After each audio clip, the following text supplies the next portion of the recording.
Hey, welcome to Tarmac. I'm Dave. And I'm Matthew, and today we're reviewing the new Jaguar I-Pace at McDonald's. Why McDonald's, you ask? No, we're not doing the drive-through thing, although I am partial to a burger or two. It's because of this. Free electricity, courtesy of Vector and McDonald's. Lovely. So it's not just us that snack, it's the Jaguar as well. Awesome. So it's a full plug-in BEV, so battery EV. No hybrid, no fuel, no fossil fuel, just a complete plug-in. In charge mode, 1 hour and 3 minutes to fully charge. There you go.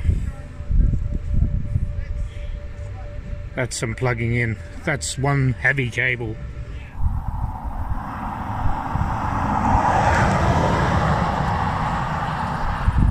Taking the learnings from the track with the Formula E and their I-Type, Jaguar have developed this beautiful piece of, actually, automotive art is what I'll call it.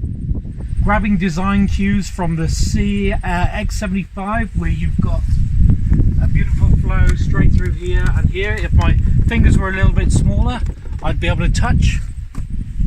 Sleek embedded LED lights, aerodynamics, causing through to the 22-inch feet in carbon and alloy.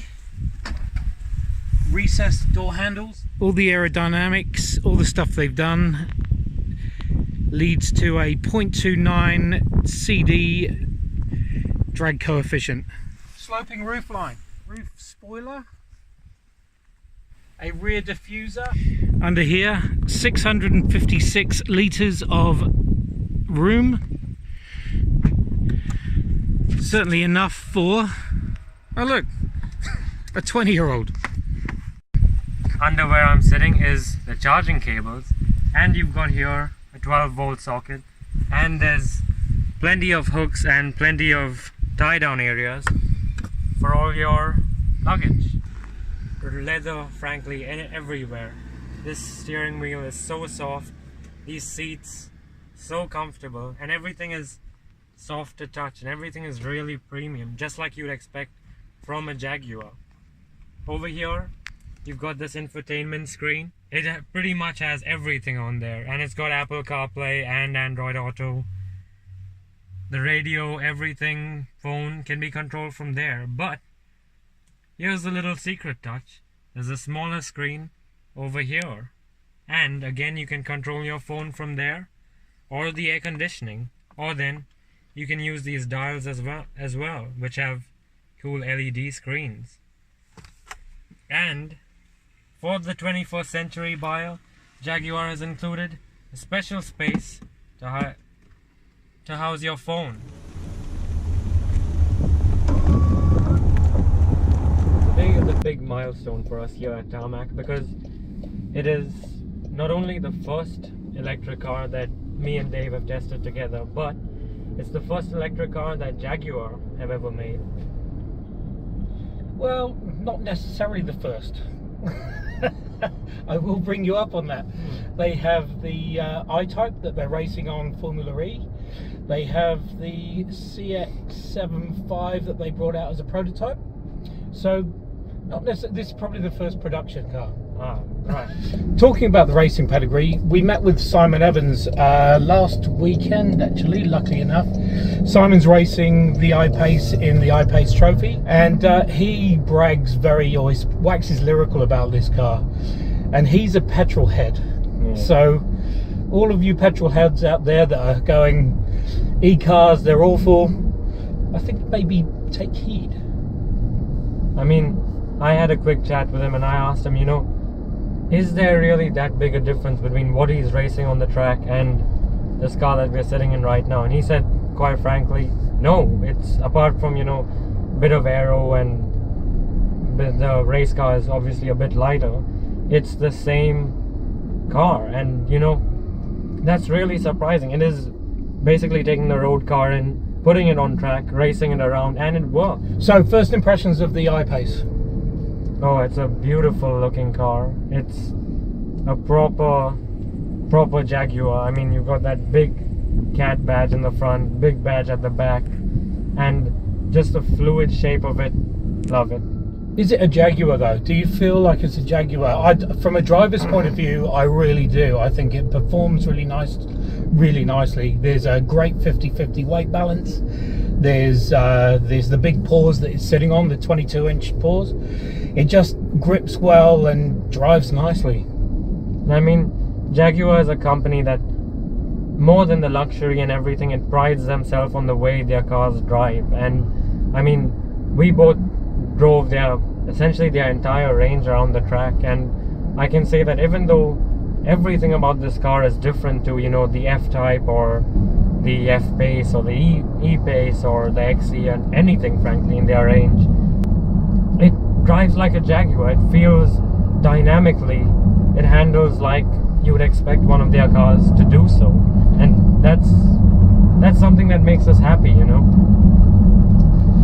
Interior wise, really well put together. There's a beautiful feel to the steering wheel. It's grippy leather, just nice.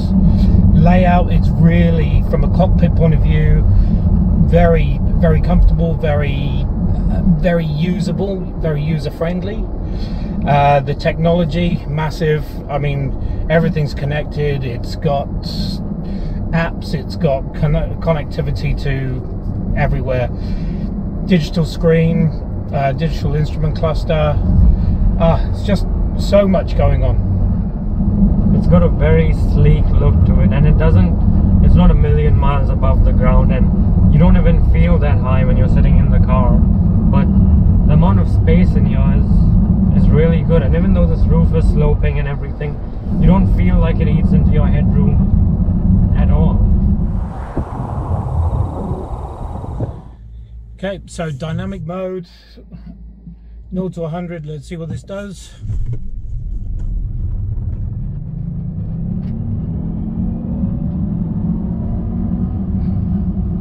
There we go. Just like that. We actually reached 100 before I started talking, but my lungs were so far back in my body that I didn't actually have any breath to talk. This wonderful weight distribution as far as it goes round corners. It's just hugs nicely.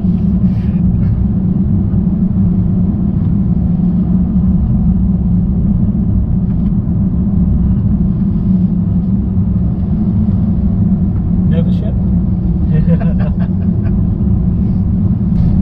From the road it looks really high set above the ground, but when you're cornering, the body roll is, frankly, it's really not even there in some corners. It's impressive. It is very impressive.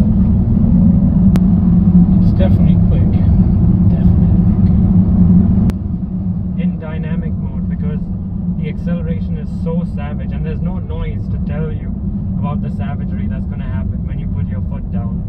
So that's why you use dynamic mode, because the noise gives you a little perspective about how fast you're going.